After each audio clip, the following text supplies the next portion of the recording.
Let's start. All right. Shavua Tov, everybody. Gute Woche from Berlin. It's nice to see you all. Welcome to the latest Havdalah with EUJS and Base. We're happy to be here.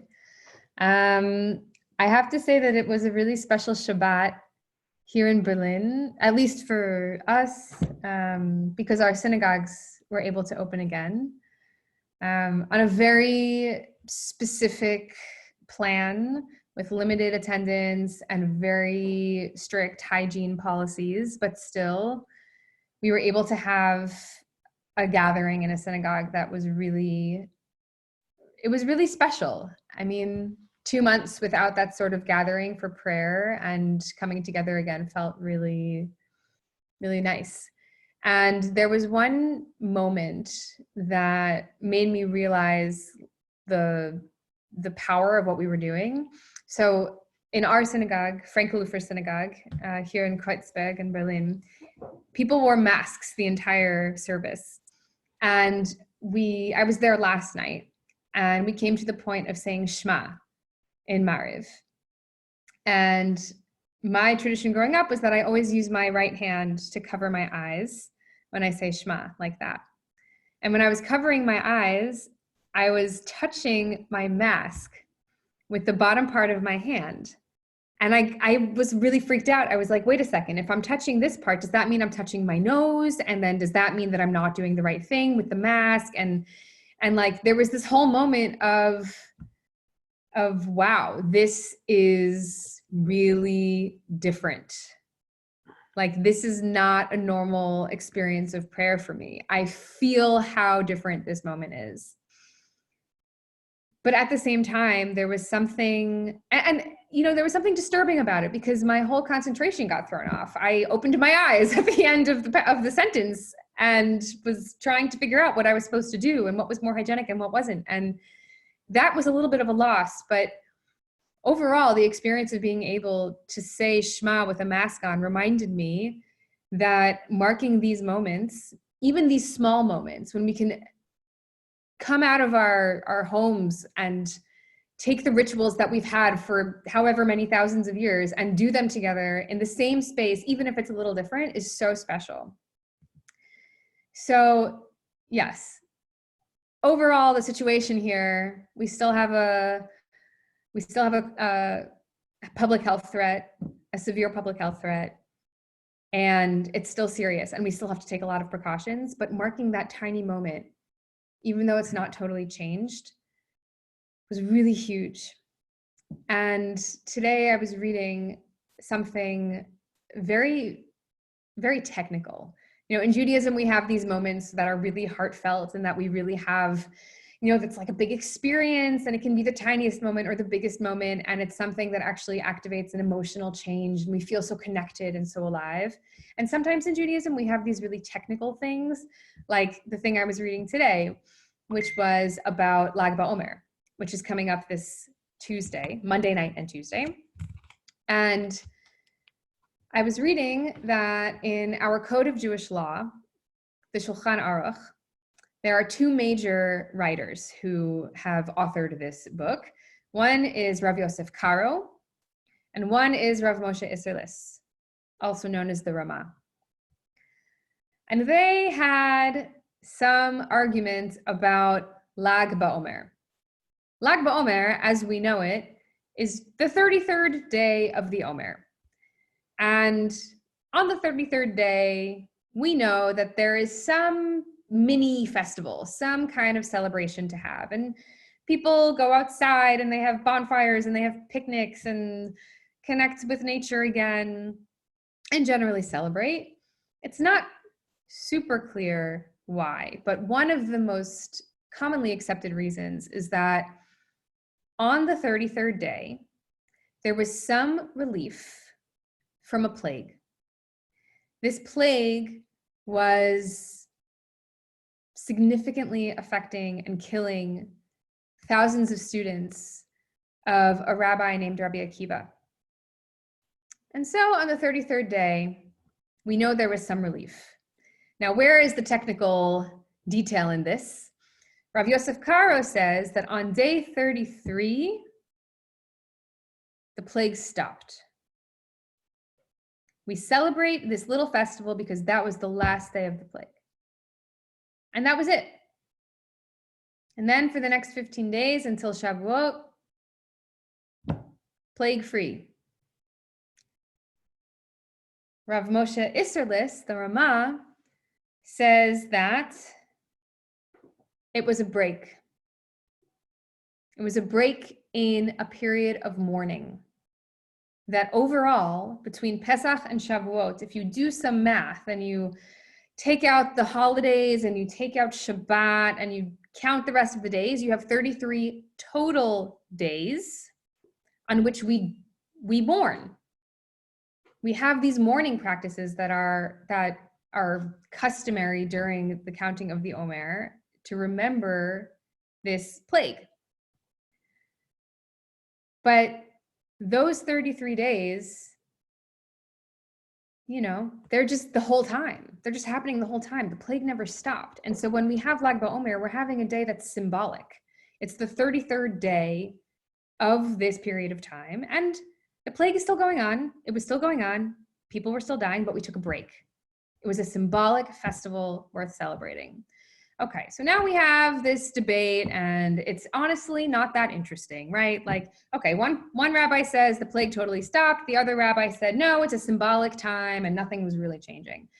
And I think that sometimes it's really hard to learn from these technical disputes of what really is the answer and whose account of history is correct. And sometimes there's an art and a beauty to learning from these technical disputes. And what I realized today in Berlin, as our synagogues reopened and we had this moment of what I think is more similar to the Ramah's interpretation of it's a break, but it's also in some ways a festival that we can begin to celebrate, hopefully, a moment of hope.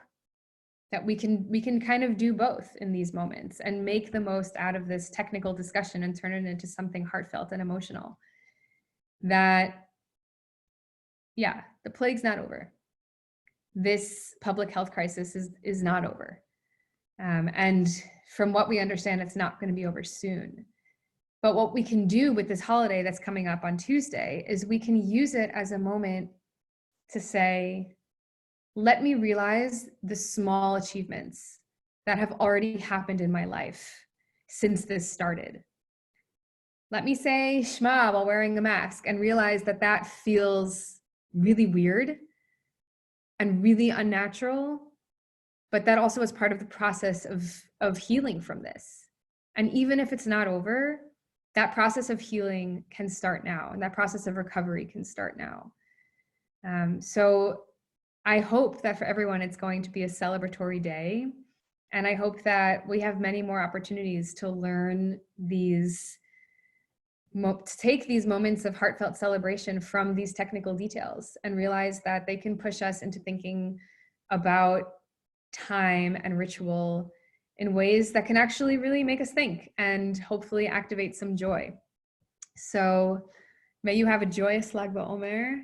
May it feel like a true break and also like a true end to something that was really plaguing you. Even if it's not a perfect stop, I hope that it invites more joy for all of you. So that's the reflection that I'll share for this week. And without further ado, we will make Havdalah together.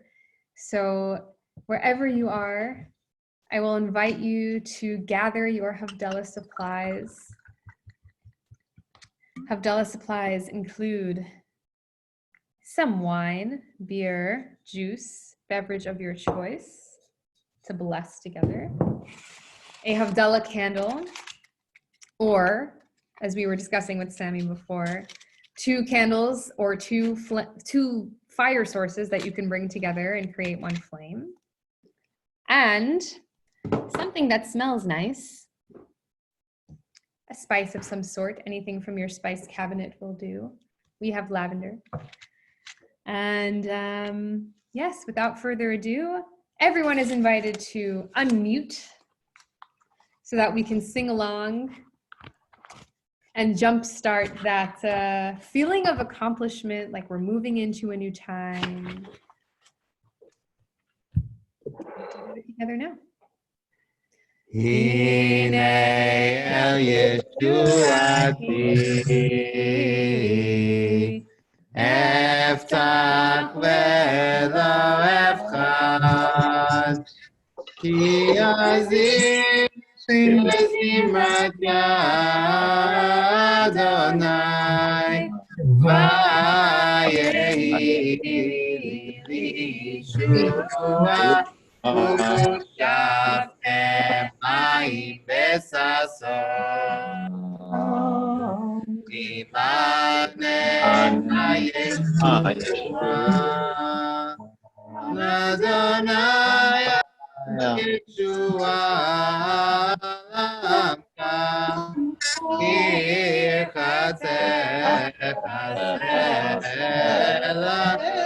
Adonai Tzevaot Mistablan Adonai Tzevaot Ashrei Adam Boteach Adonai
Ben Yisrael Elami, Ben Yom Yom Hashmiti, Hashmiti, Keshem Be'amaseh,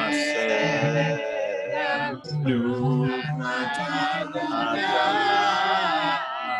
Mavil Ben Kodesh Lecho.